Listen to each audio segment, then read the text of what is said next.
Even to a high-flying bird, this was a country to be passed over quickly. It was burned and brown, littered with fragments of rock, whether vast or small, as if the refuse were tossed here after the making of the world. A passing shower drenched the bald knobs of a range of granite hills, and the slant morning sun set the wet rocks aflame with light. In a short time the hills lost their halo and resumed their brown.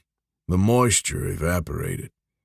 The sun rose higher and looked sternly across the desert as if he searched for any remaining life which still struggled for existence under his burning course. And he found life. Hardy cattle moved singly or in small groups and browsed on the withered bunch grass. Summer scorched them. Winter humped their backs with cold and arched up their bellies with famine, but they were a breed schooled through generations for this fight against nature. In this junk shop of the world, rattlesnakes were rulers of the soil.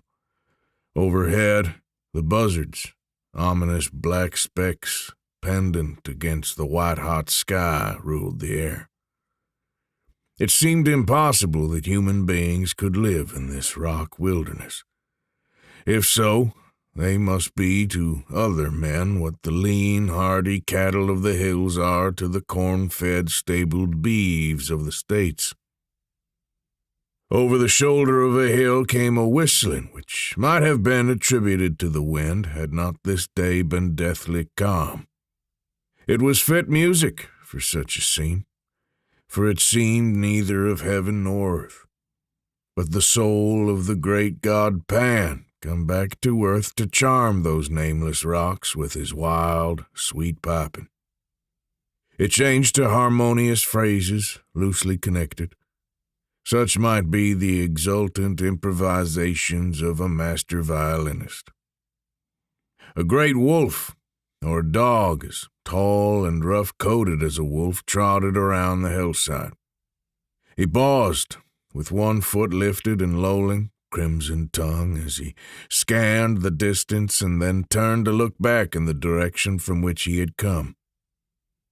The weird music changed to whistled notes as liquid as a flute. The sound drew closer. A horseman rode out on the shoulder and checked his mount.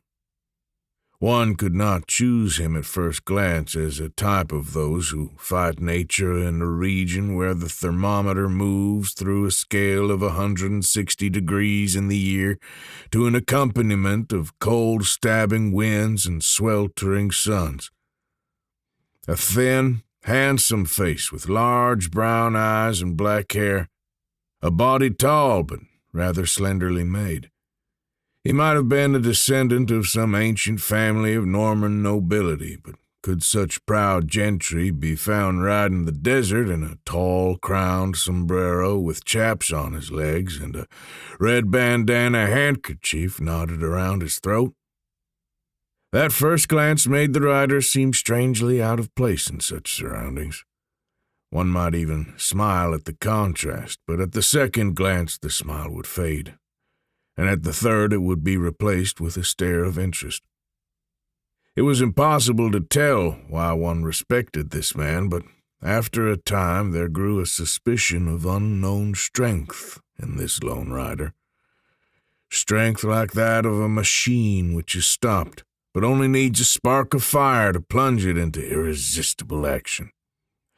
Strangely enough, the youthful figure seemed in tune with that region of mighty distances, with that white, cruel sun, with that bird of prey hovering high, high in the air.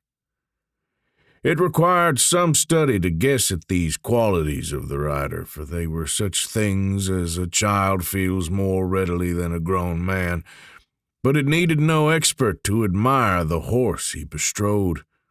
It was a statue in black marble, a steed fit for a Shah of Persia. The stallion stood barely 15 hands, but to see him was to forget his size. His flanks shimmered like satin in the sun,